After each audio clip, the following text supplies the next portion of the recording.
तो गाइज आपका आईपीएस 2026 का जो है चौथा शिफ्ट भी ओवर हो गया। ठीक है, 22 अगस्त का जो एग्जाम था, तो इसमें जो है किस तरह के क्वेश्चन पूछेगा भाई। पहला 3 शिफ्ट का तो हमने एनालिसिस कर लिया, अब इस शिफ्ट में देखते हैं किस तरह के क्वेश्चन पूछेगा। ठीक है, तो गाइज सबसे पहले क्वांट में आते, देखो इसमें फिर से अप्रोक्सीमेशन पूछा गया आपको 5 क्वेश्चन। तो आज जो है अप्रोक्सीमेशन सारे शिफ्ट में नियरली पूछे ही गए। ठीक है, इसके अलावा आपको मिसिंग नंबर सीरीज का क्वेश्चन था। ठीक है, तो मिसिंग नंबर सीरीज भी आज 2 शिफ्ट में तो पूछा गया, एक में रॉन्ग नंबर सीरीज पूछा गया था। ठीक है, इसके अलावा आपको जो है पाई चार्ट था, डबल पाई चार्ट का क्वेश्चन था, डीआई का 5 क्वेश्चन था। ठीक है, तो ये तो मैंने आपको बहुत प्रैक्टिस कराया था, तो आप बताना किस लेवल का आपको लगा डबल पाई चार्ट का क्वेश्चन। ठीक है, इसके अलावा बार ग्राफ पे बेस्ड डीआई का आया, तो बार ग्राफ पिछले सीट में नहीं पूछा गया था, तो चांसेस था इस सीट में पूछा जा सकता था और पूछा ही गया। ठीक है, तो गाइज यही होता है, हर दिन जो घुमा फिरा के सेम जो है, मतलब कल भी आपका इसी तरह का कुछ पैटर्न रहेगा। ठीक है, हर सीट में थोड़ा बहुत चेंज होगा, लेकिन इसी तरह के डीआई क्वेश्चन आपको और अप्रोक्सीमेशन नंबर सीरीज क्वालिटी की क्वेश्चन हो सकता है कल दे सकता है। ठीक है, इसके अलावा आज क्वांटिटी कंपैरिजन के भी क्वेश्चन पूछे गए थे। देखो फिर से क्वांटिटी कंपैरिजन का आपका दो से आई थिंक 2 क्वेश्चन लिखा है, लेकिन बताना आई थिंक तीन क्वेश्चन भी हो सकते हैं, 2 से 3 क्वेश्चन पूछे गए थे। ठीक है, इसके अलावा अरिथमेटिक ट्रेन के टॉपिक पे पूछा गया था, टाइम एंड वर्क पे पूछा गया था, पार्टनरशिप, प्रॉफिट एंड लॉस। ठीक है,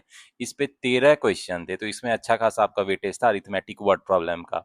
तो टोटल 35 क्वेश्चन में देखा जाए तो आपको, मतलब इसमें कैसलेट नहीं पूछा गया था। ठीक है, तो गाइज अब जो है सवाल आता है कि पेपर का लेवल कैसा था। ठीक है, इसका जो क्वांट का लेवल था वो कैसा था, तो क्वांट का लेवल को बोल सकते हैं थोड़ा मॉडरेट था। ठीक है, क्योंकि इसमें जो है आपको अरिथमेटिक वर्ड प्रॉब्लम थोड़ा ज्यादा थे। ठीक है, लेकिन हाँ स्पीड मैथ के जो 10 क्वेश्चन थे ये आपको फटाफट बन जाता है स्टार्ट में, तो इसलिए मैं बोल सकता हूँ कि जो बच्चे अच्छे से पढ़ के गए होंगे उसने अटेम्प्ट अच्छा किया होगा। ठीक है, इसके अलावा ये 2 डीआई था, ये भी आपका फटाफट बन जाता, और क्वांटिटी कंपैरिजन का क्वेश्चन था, तो ये मैंने कहा ना आ सकता था। अरिथमेटिक वर्ड प्रॉब्लम में जो है थोड़ा चैलेंजिंग हो सकता है, लेकिन ये भी इजी टू मॉडरेट था। ठीक है, इतना खतरनाक नहीं था लेवल, मतलब बेसिकली सिंपल कंसेप्ट को अप्लाई करके क्वेश्चन सॉल्व करना था। ठीक है, तो ओवरऑल जो पेपर का लेवल था मॉडरेट बोल सकते हैं।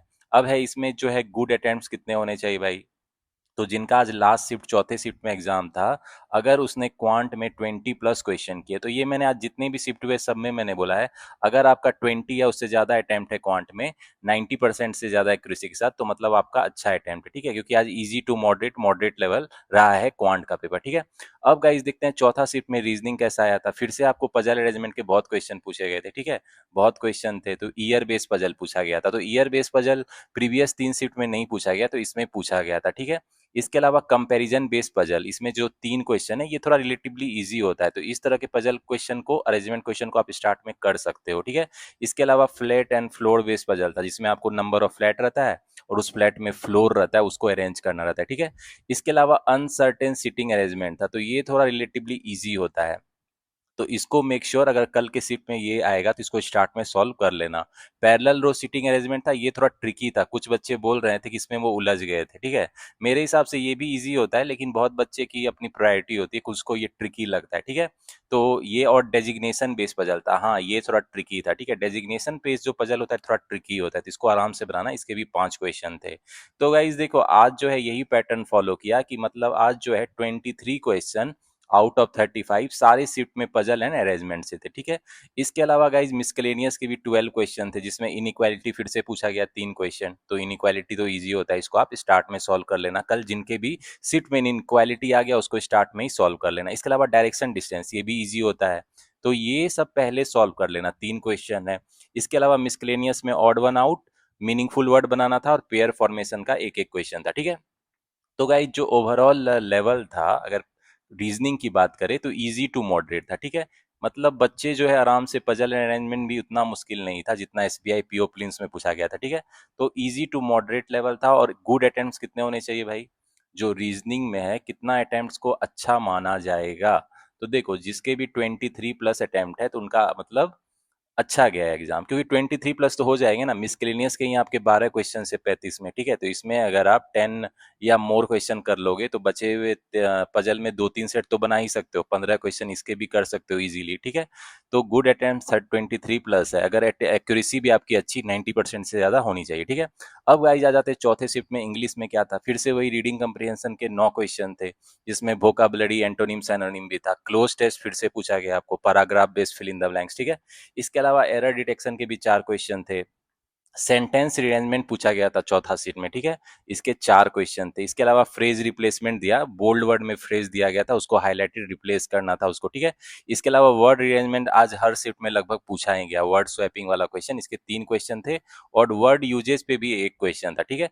तो इंग्लिश का भी लेवल जो था, ओवरऑल जो एग्जाम का लेवल था इंग्लिश का, इजी टू मॉडरेट बोल सकते हैं, मतलब मुश्किल तो नहीं था ऐसा कुछ, ठीक है। हाँ, एरर वाला क्वेश्चन थोड़ा चैलेंजिंग था और सेंटेंस रीअरेंजमेंट वाला, बाकी सब स्ट्रेट फॉरवर्ड क्वेश्चन था, ठीक है। तो कितने अटेम्प्ट अच्छे होंगे भाई इंग्लिश में? तो गाइज इस जो इंग्लिश के सेक्शन में इजी टू मॉडरेट था, तो अच्छे जो अटेम्प्ट है 22 प्लस अगर आपके अटेम्प्ट है तो अच्छे हैं, ठीक है। इवन 20 प्लस है विथ मोर देन 90% एक्यूरेसी के साथ। अगर आपकी एक्यूरेसी, क्योंकि इंग्लिश में एक्यूरेसी की थोड़ी इशू आ जाती है, बहुत बच्चे जो होते हैं बना तो लेते हैं 30 में 30 अटेम्प्ट करते हैं, लेकिन उनके गलत हो जाते हैं, तो होपफुली ऐसा ना हो। एक्यूरेसी अगर 90% से ज़्यादा है तो 20 प्लस अटेम्प्ट भी आपके अच्छे हैं, ठीक है। तो गाइज अब आ जाते हैं ओवरऑल आज का जो चौथा शिफ्ट एग्जाम हुआ आईपीएस पीओ 2026 का, उसका ओवरऑल एनालिसिस देख लेते हैं। ओवरऑल कैसा रहा पेपर का लेवल? तो ओवरऑल जो है पेपर के लेवल को थोड़ा मॉडरेट बोल सकते हो, ठीक है, थोड़ा क्वांट मॉडरेट आ गया था। रीजनिंग और इंग्लिश इजी था, इजी टू मॉडरेट था, ठीक है। तो ओवरऑल गुड अटेम्प्ट्स कितने थे भाई? ओवरऑल जो गुड अटेम्प्ट्स थे, कितना होना चाहिए कि आपका अच्छा अटेम्प्ट माना जाएगा, ठीक है। तो गाइज मेरे हिसाब से जिनका 63 टू 73 के बीच में अटेम्प्ट है तो ये अच्छा अटेम्प्ट है, ठीक है, थोड़ा सा मॉडरेट था। तो इतना जितने अटेम्प्ट है और एक्यूरेसी, हाँ मैं हमेशा कहता हूँ अटेम्प्ट से ज़्यादा एक्यूरेसी भी मैटर करता है, तो एक्यूरेसी होपफुली आपकी मोर देन 90% या उससे ज़्यादा हो, तब जो है आपका एग्जाम अच्छा गया है। इवन अगर आप 60 प्लस अटेम्प्ट करे हो और एक्यूरेसी 90% से ज़्यादा है तो आपके चांसेस है, ठीक है। तो ये आप देख लेना, चौथा शिफ्ट का आपका रिव्यू था, ठीक है।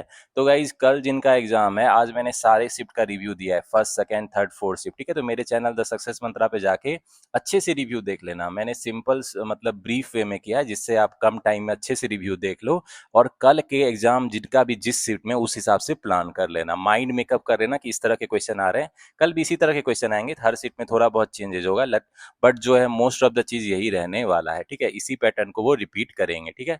तो गाइज कल जिनका एग्जाम है 23 अगस्त को, उनको मेरी तरफ से ऑल द बेस्ट, सारी शुभकामनाएं। शांत दिमाग से एग्जाम देना, ठंडे दिमाग से एग्जाम देना।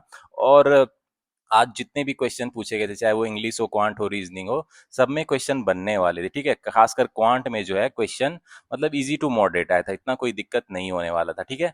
तो गाइज इसके अलावा मैं मेमोरी बेस्ड जो है क्वांट का फुल सॉल्यूशन वीडियो लाने वाला हूँ और आपको दिखाने वाला हूँ कि कल जो कल के एग्जाम में क्वांट आपको कैसे सॉल्व करना है। तो आपको मैं बताने वाला हूँ बेस्ट अप्रोच, जो मेमोरी बेस्ड पेपर आपको सारे क्वेश्चन में सॉल्व करके दिखाऊंगा कि कैसे फास्ट सॉल्व करना है आपको एग्जाम हॉल में, ठीक है। तो उस वीडियो को देख लेना कल, खासकर जिनका कल एग्जाम है तो उस वीडियो को अच्छे से देख लेना, ताकि आप एग्जाम हॉल में जाके क्वांट के सेक्शन को फोड़ के आओ, ठीक है। और भी सेक्शन की स्ट्रेटजी मैंने बता दी आपको, चाहे वो रीजनिंग हो, इंग्लिश हो, उसको आपको कैसे अटेम्प्ट करना है इन द बेस्ट सीक्वेंस, ठीक है। तो कल अच्छे से पेपर देना, जिनका कल एग्जाम है तो उनको मेरी तरफ से ऑल द बेस्ट।